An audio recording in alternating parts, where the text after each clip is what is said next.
महिमा के साथ बादलों पर चल आने वाला है। मुसीबत निंदा दुख और तंगी सब खत्म होने का समय आ गया। मुसीबत निंदा दुख और तंगी सब खत्म होने का समय आ गया। खत्म होने का समय आ गया। राजा महिमा के साथ बादलों पर चल आने वाला है। प्यारे प्रभु का सुंदर चेहरा जलाने के साथ हम देखने वाले हैं। प्यारे प्रभु का सुंदर चेहरा जलाने के साथ हम देखने वाले हैं। जलाने के साथ हम देखने वाले हैं। राजा महिमा के साथ बादलों पर चल आने वाला है। राजा महिमा के साथ बादलों पर चल आने वाला है। प्रभु में हमारे सभी प्रिय भाई बहन, आपको सबको जय मसीह। हमारे प्रभु परमेश्वर आने वाले हैं जल्दी ही, लेकिन हमें उस दिन देखना है क्या हम उसके साथ जा रहे हैं कि नहीं जा रहे हैं। आपने टिकट कराई, लेकिन आप अपनी टिकट की जांच नहीं की है। क्या जिस ट्रेन से मैं जाना है, जो मेरी जिधर जाना है, क्या वही टिकट है या नहीं। वही टिकट का मतलब है प्रभु के वचन के अनुसार आप लोग जी रहे हैं कि नहीं जी रहे हैं। ऐसा तो नहीं है आप प्रभु के वचन के अनुसार न चलकर संसार के लोगों को देखकर चल रहे हैं, जैसे संसारिक लोग चलते हैं, या किसी पास्टर के जीवन को देखकर चल रहे हैं। हमारा आपका अगर कोई पास्टर है तो वो यीशु मसीह है। यीशु मसीह को देखकर चलेंगे तो कभी ठोकर नहीं खाएंगे। भाई बहनों, प्रभु जल्दी ही लेने आने वाला है। मुसीबत, निंदा, दुख, तंगी सब खत्म हो जाएंगे। इसलिए इस पृथ्वी पर की तंगी, मुसीबत की टेंशन, चिंता मत करिए। कमी है, घटी है, बीमार हो, कोई बात नहीं, आप चिंता मत करो। बिल्कुल एक बात की भी चिंता मत करो। जो लोग यीशु मसीह पर विश्वास नहीं करते, क्या वो लोग कमी घटी में नहीं आते हैं? ब्रदर, भाई और बहनों, जो लोग यीशु मसीह पर विश्वास नहीं करते, क्या उन बहनों के पति उनको नहीं पीटते हैं क्या? अगर आप एक बहन हो और आप यीशु मसीह पर विश्वास करती हो, आपका पति मारता है आपको, आप उनके लिए दुआ करो केवल। क्या, हे प्रभु इन्हें समझ दीजिए, बुद्धि दीजिए। जब वो आपको मारे तो आप उनको बुरा भला नहीं बोलना है, उनके लिए प्रार्थना करना है। अगर आप एक विश्वासी भाई हो या एक सेवक हो, आपकी पत्नी विश्वास नहीं करती हैं, तो आप उनको बुरा भला मत बोलिए। कोई बात नहीं, उनके लिए दुआ करो, प्रार्थना करो, शायद वो भी मन फिराएंगे किसी ना किसी दिन। प्रभु से कहो, प्रभु इनको भी खींच लीजिए। लेकिन आप लोग चिंता ना करें और वचन के अनुसार जिएं और रोज वचन पढ़ें, रोज वचन प्रार्थना करें वचन के अनुसार।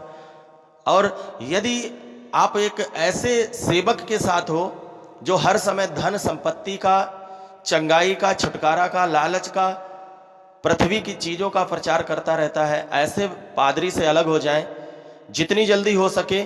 नहीं तो वो आपके जीवन में एक जहर धीरे धीरे घोल रहा है, मीठा जहर है। आपको पृथ्वी पर की चीज़ें दिखाएगा, संसार की चीज़ें दिखाएगा।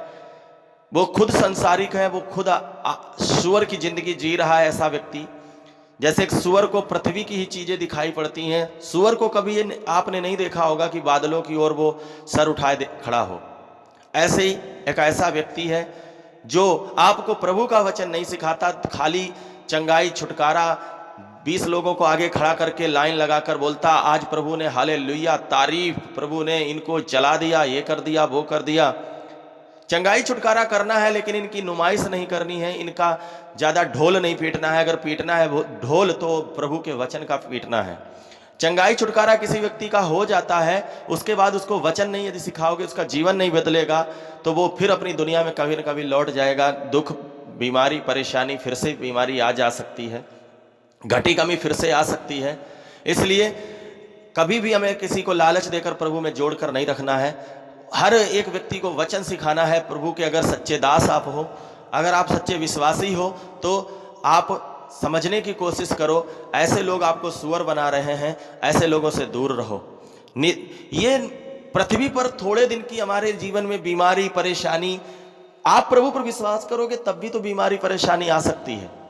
वो सदैव एक ही बात दिखाते रहते हैं, 1000 दो तुम्हें 10,000 मिलेगा, ये ढोंगी है। ऐसे ढोंगियों से दूर रहें। प्रभु के भाई बहन, विश्वासी बहनों, भाइयों, मैं आपसे हाथ जोड़कर विनती करता हूं, ऐसे ढोंगियों से अलग रहें जो ये बोलते हैं। ये सिर्फ आपको ठगते हैं, ये आपको लूटते हैं। नया नियम पूरा उठाकर देखिए, कहीं पर भी दशमांश का कोई जिक्र नहीं है।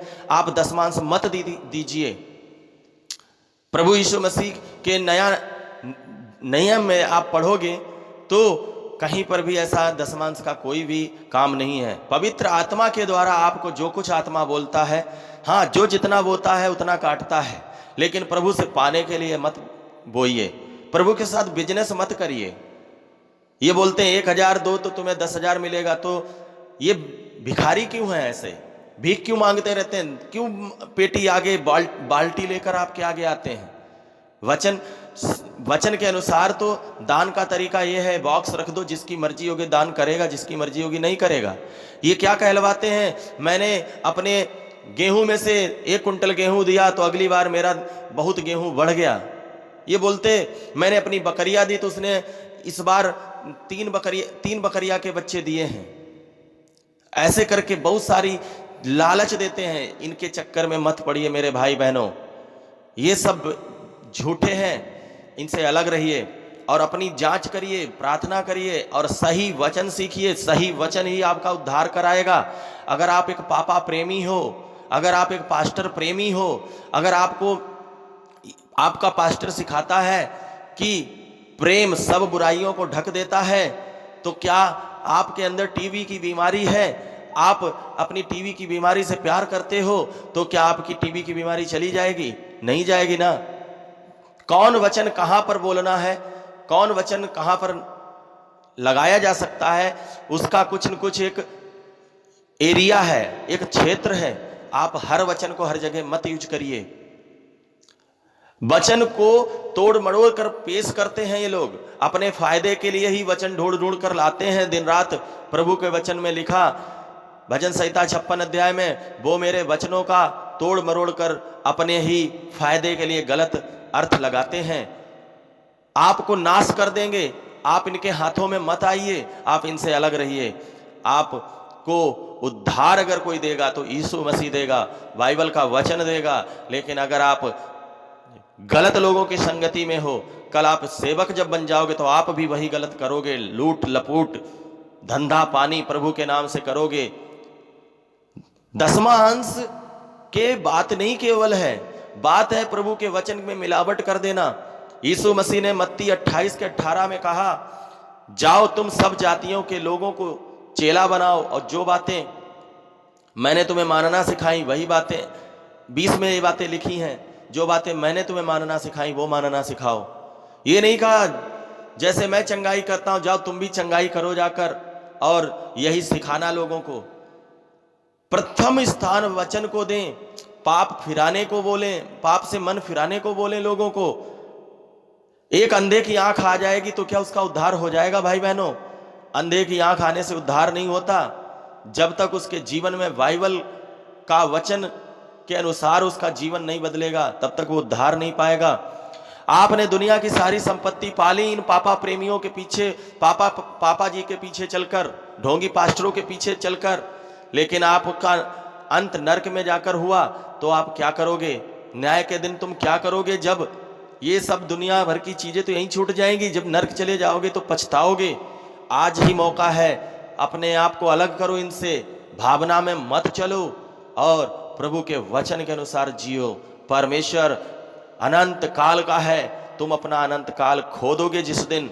ट्रेन दोबारा मिल सकती है, परीक्षा का अगला साल परीक्षा दे सकते हो, लेकिन एक बार आपके मौका हाथ से निकल गया यीशु के साथ जाने का, स्वर्ग जाने का, दोबारा कभी नहीं आएगा। अगर आपको ये बातें सही लगती हैं, आप दूसरों को भी ये बातें सिखाइए, ज़्यादा से ज़्यादा आज लोगों को मजबूत करें वचन में। यदि आप चाहते हो हमारे साथ बाइबल अध्ययन करना, मेरा नंबर लिख लीजिए। यदि आप चाहते हो रोज आपको इसी प्रकार से वीडियो मिलता रहे, यदि आप चाहते हो रोज आपको एक लेख सुबह शाम मिलता रहे, यदि आप चाहते हो प्रभु का गीत और भजन ऐसे ही रोज मिलता रहे, तो हमारे व्हाट्सएप पर आप मुझे मैसेज लिखकर भेज दें, नाम, जगह और अपना पूरा इंट्रोडक्शन। फिर हम आपको हर रोज इसी प्रकार से प्रभु का वचन भेजते रहेंगे, गीत भेजते रहेंगे। शायद कोई आपको बात समझ में आ जाए। और यदि आप एक लालची हो, ढोंगी हो, पापा पास्टर प्रेमी हो, तो आप इसको नहीं शेयर करो। आप अपने जैसे चलते रहो, लेकिन आपको याद रखना पड़ेगा कि एक दिन मरना है और न्याय देना है। तब तुम क्या करोगे? जिसके कान हो प्रभु का वचन कहता वो सुन ले। प्रभु आपको आशीष दे। अगर आप वाकई सुधरना चाहते हैं, अगर आप वाकई कुछ करना चाहते हैं प्रभु के लिए, प्रभु में बढ़ना चाहते हैं, तो उसके वचन को लगातार सीखिए। मैं रोज बाइबल अध्ययन कराता हूँ 12 बजे से रात 9 बजे से। आप कभी भी मुझे कॉल कर सकते हैं, मैं आपका भाई हूँ। कोई प्रार्थना विषय है आपका, कोई आपकी बात है, कोई ऐसी आपके अंदर चिंता है, मुझसे शेयर कर सकते हैं। मैं आपको प्रभु के वचन से सिखाऊंगा। प्रभु आपको आशीष दें। जय मसीह की। मारानाथा।